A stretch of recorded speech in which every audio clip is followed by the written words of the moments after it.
Olá, meu nome é Paulo Sérgio Daines, eu sou professor do Instituto Federal de São Paulo e este vídeo é um material complementar da disciplina de conversão de energia. Nós vamos começar com uma revisão de eletromagnetismo.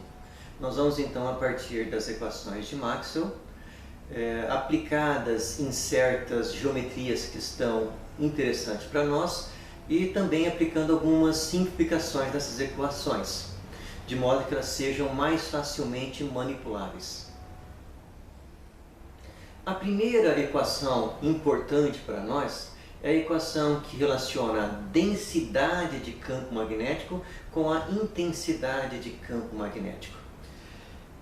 Essas duas grandezas estão relacionadas através da permeabilidade magnética do material. Essa permeabilidade ela varia de acordo com o material. Essa permeabilidade, geralmente ela é expressa em função da permeabilidade relativa. Essa permeabilidade relativa nos informa o quanto a permeabilidade do material é maior ou menor em relação à permeabilidade do vácuo. Ou seja, a permeabilidade do vácuo vai ser uma espécie de referência para nós do valor de permeabilidade.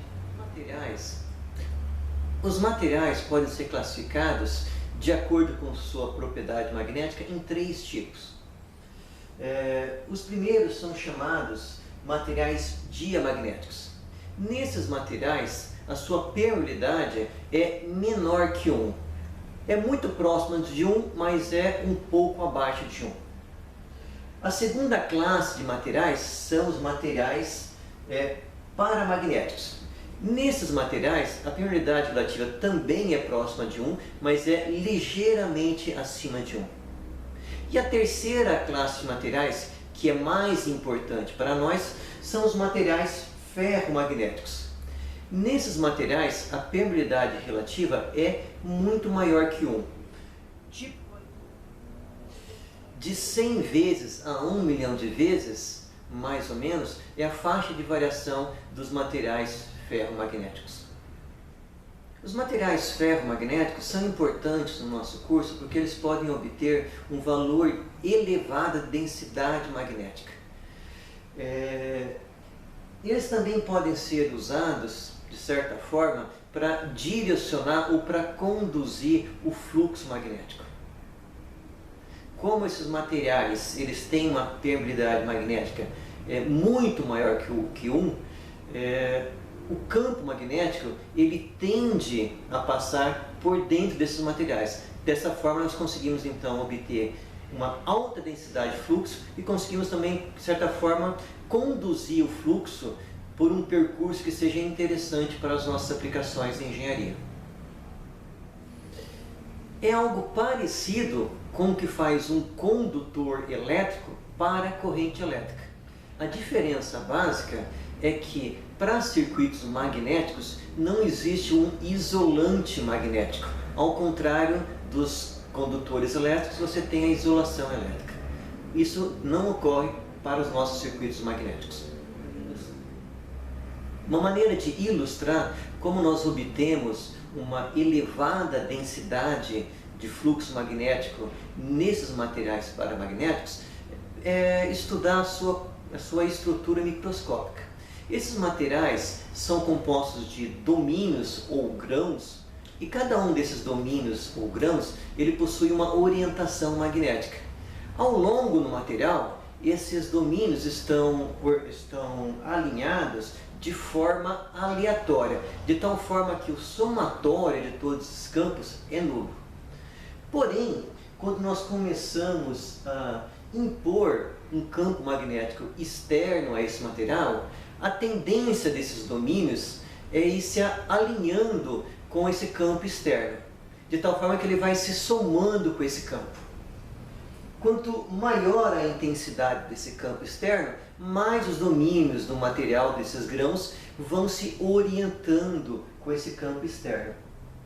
Isso vai se somando, vai acontecendo, até que todos os grãos ou todos os domínios magnéticos do material estão alinhados com o campo externo. A partir desse momento, nós dizemos que o material está saturado, porque não tem mais campo, mais grãos para se alinharem e para adicionar um campo a mais junto ao campo externo. A partir desse momento, por mais que nós aumentamos o campo externo, o incremento na densidade do campo magnético vai passar a ter a mesma inclinação ou o mesmo incremento de que se nós tivéssemos, em vez de ter o material, nós tivéssemos vácuo. Então, a partir do momento que o material está saturado, a inclinação da curva BH é igual à inclinação do vácuo. Então, uma amostra de um material ferromagnético, a princípio desmagnetizada, os seus domínios ou grãos não estão alinhados, certo? Eles estão orientados de forma aleatória, de tal forma que o seu somatório é nulo. Quanto maior é o campo magnético externo aplicado ao material ferromagnético, mais domínios vão se alinhando com esse campo externo. Esse comportamento então continua até que todos os domínios estão totalmente alinhados com esse campo externo. A partir desse momento, nós dizemos então que o material está saturado. Para as nossas aplicações em engenharia, geralmente os equipamentos são projetados para operar na faixa linear ou muito próximo à saturação. Não é desejável que um equipamento entre na saturação. Por quê? Nós vamos ver mais para frente que se eu entrar na saturação, na região de saturação do material, eu vou precisar de muito mais corrente para poder aplicar um pequeno incremento na densidade de campo. Isso nós vamos ver que vai basicamente prejudicar a eficiência, podendo levar a aquecimento e queima do equipamento. Se agora nós pegarmos o nosso material e aplicarmos um campo que varia, por exemplo, senoidalmente, e nós começarmos então a aumentar aos poucos a amplitude dessa variação, o comportamento da nossa curva BH ela vai apresentar uma área interna, ou seja, quando eu incremento o meu campo, eu percorro um caminho na minha curva BH, e quando eu decremento, eu percorro um outro caminho, de tal forma que eu forme uma área. Se eu for aumentando essa amplitude, essa área vai ficando cada vez maior, até que ela obtém esse formato que tende a saturar nas partes de máximo, certo? Se eu for pegando o ponto máximo de cada um desses senos na minha curva BH, eu vou obter essa curva que está mais escura aqui no nosso slide.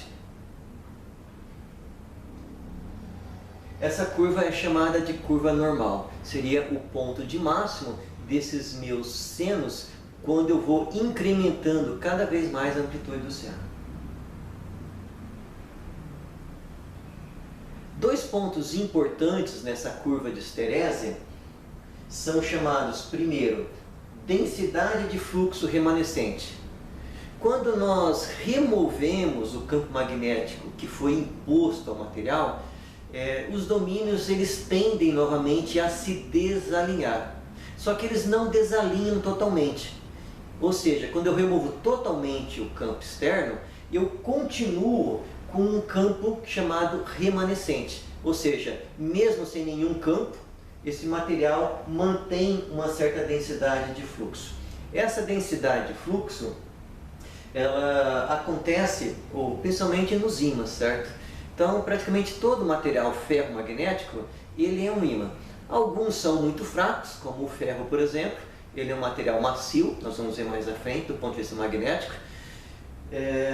Mas mesmo no ferro, quando você coloca um campo magnético e depois o remove, você fica com um campo remanescente. Mas esse campo no ferro tem uma densidade muito baixa. Nos ímãs, essa densidade de fluxo magnético remanescente ela é maior. Um segundo ponto importante para caracterizar o material é chamado de campo magnético coercitivo. Esse é o campo magnético necessário que eu preciso aplicar no sentido oposto do sentido que eu magnetizei o material para poder desmagnetizá-lo totalmente. Então isso é chamado de campo magnético coercitivo. Nos materiais moles, que se desmagnetizam muito facilmente, esse campo magnético coercitivo é muito baixo, ou seja, qualquer campo externo que eu aplicar no material, ele vai se desmagnetizar. Nos materiais duros, que geralmente são os ímãs, possuem um campo magnético coercitivo muito elevado, ou seja, é difícil desmagnetizar o material. Então, um bom ímã vai ter sempre um valor de campo magnético coercitivo elevado, para que ele não se desmagnetize facilmente. Bom, então, como eu já adiantei para vocês, os materiais ferromagnéticos eles também podem ser classificados em materiais macios, ou materiais que se desmagnetizam facilmente, eles têm uma área de esterese muito baixa, e os materiais que têm uma área de esterese maior, que são chamados materiais magnéticos duros, são materiais que não se desmagnetizam facilmente. Bom, o que é mais importante para a gente? Material magneticamente macio ou magneticamente duro? Depende da aplicação. Nós também vamos ver mais para frente que essa área interna do material ela vai nos representar perdas no núcleo magnético. Então, se eu quiser um material para conduzir o campo de tal forma que a minha densidade de fluxo seja a maior possível, com a menor intensidade, eu vou querer um material magnético mole. Agora, se eu tenho como finalidade obter um ímã, eu quero um material que seja duro do ponto de vista magnético. Alguns exemplos aí de materiais macios magneticamente são ferro-silício, que também é chamado de ferro elétrico, ferro-níquel, e as ferrites também são. Apesar das ferrites geralmente serem consideradas ímãs, elas se desmagnetizam facilmente, então elas não são um material muito duro do ponto de vista magnético. Bom, nosso próximo passo é, a partir das equações de Maxwell, aplicá-las em circuitos magnéticos simples, que são interessantes para o nosso curso, e aplicar algumas simplificações. Certo? Essas simplificações têm o objetivo, obviamente, de tornar a análise do circuito magnético mais fácil. Algumas topologias mais complexas, se nós tentarmos aplicar as equações de Maxwell, elas são praticamente ou quase impossíveis de resolver analiticamente. Então, para nós, no nosso curso, nós estamos interessados em algumas topologias mais simples, que são aplicadas, por exemplo, em transformadores. Então, novamente, a partir dessas topologias, nós vamos aplicar algumas simplificações nessas equações de Maxwell. Então, se eu tiver um circuito magnético fechado, representado por algo parecido com um O ou um zero, né? E eu tiver uma bobina enrolada nesse circuito magnético, o que é uma bobina? Nada mais é que um fio de cobre enrolado, dando várias voltas, enlaçando esse material, esse circuito magnético. Certo? Então, a partir aí de uma das equações de Maxwell, nós vamos chegar que a força magnetomotriz vai ser igual ao produto do número de espiras vezes a corrente que passa no material. Isso também vai ser igual ao produto da intensidade de campo no material vezes o comprimento médio do núcleo. Certo? Obviamente, essa é uma simplificação que foi aplicada com o objetivo de obter equações que sejam mais tratáveis e também que nós possamos, através da análise dessas equações, ter um sentimento físico do nosso problema. Nós vamos ver facilmente que, se eu analisar essa equação, se eu quiser aumentar a força magnetomotriz, eu tenho que ou aumentar a corrente ou aumentar o número de espiras, por exemplo. Outra possibilidade seria, se eu quero ter uma intensidade de campo maior, eu teria que ter um percurso médio menor. Então nós conseguimos fazer uma análise melhor através dessa equação analítica, certo? Nós conseguimos visualizar quais são os parâmetros importantes do nosso circuito e como nós temos que atuar para obter um dado resultado. Bom, uma segunda equação importante para a gente, que nós obtemos a partir dessas simplificações, é que o fluxo magnético total no material, ele é igual ao produto da densidade de fluxo pela área da seção transversal. Então aqui nós observamos também, de saturação, o que eu vou precisar? Eu preciso aumentar a área, ou seja, mais material. Então, se nós pegarmos as três equações que nós já analisamos e tentar combiná-las, nós podemos obter então uma equação que nos relacione o fluxo do núcleo com a corrente de entrada. Então notem que esse fluxo ele depende da força magnetomotriz, que é o produto MI, e depende também de um outro fator que é a relutância magnética. Notem que a partir das nossas deduções, a nossa relutância magnética, ou a relutância magnética do circuito magnético, ela só depende de características geométricas. Ela depende basicamente do comprimento do nosso núcleo magnético, do comprimento médio, da sua área de seção transversal e da permeabilidade magnética, que depende do material que nós estamos empregando no circuito magnético. Notem que existe uma analogia dessa equação do fluxo pela corrente com a equação da resistência elétrica, mas isso nós vamos ver um pouquinho mais para frente. Bom, se nós pegarmos então o nosso núcleo magnético, que era um núcleo magnético fechado, e aplicarmos ou inserirmos nesse núcleo um pequeno espaço de ar, ou seja, uma lacuna, uma abertura, de tal forma que o núcleo não seja mais fechado, é como se nós estivéssemos colocando no nosso circuito magnético mais um material em série com o seu campo. Esse material, no caso, é o ar. Bom, o ar ele tem uma permeabilidade magnética muito próxima do vácuo. Então, também é como se estivesse colocando ar ou vácuo no nosso circuito magnético. Então, as nossas linhas de campo que anteriormente percorriam o material, agora eles também têm que percorrer uma pequena camada de ar. Então, agora a nossa força magnetomotriz continua sendo o produto do número de espiras pela corrente, mas nossa intensidade de campo vai ser dividida em duas partes. Uma primeira parte que está dentro do núcleo magnético, então é a intensidade do campo no núcleo magnético, vezes o seu comprimento médio, mais a intensidade de campo do entreferro, vezes o comprimento do entreferro. Entreferro geralmente é representado na literatura como G, certo? Que vem do termo em inglês.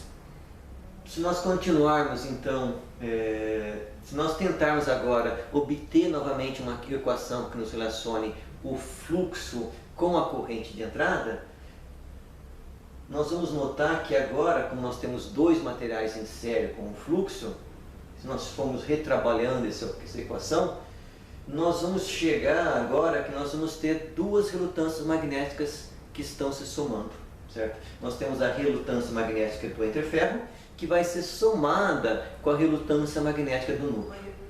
Na maioria das nossas aplicações de circuito magnético, com o entreferro, nós vamos verificar que a relutância magnética do entreferro vai ser muito superior à relutância magnética do núcleo. Por quê? Porque as permeabilidades elas estão invertidas, certo? Lembre então que a permeabilidade, na nossa equação da relutância, ela está dividindo. Como a permeabilidade do ferro é muito maior, isso vai resultar numa relutância muito menor do ferro ou do núcleo magnético.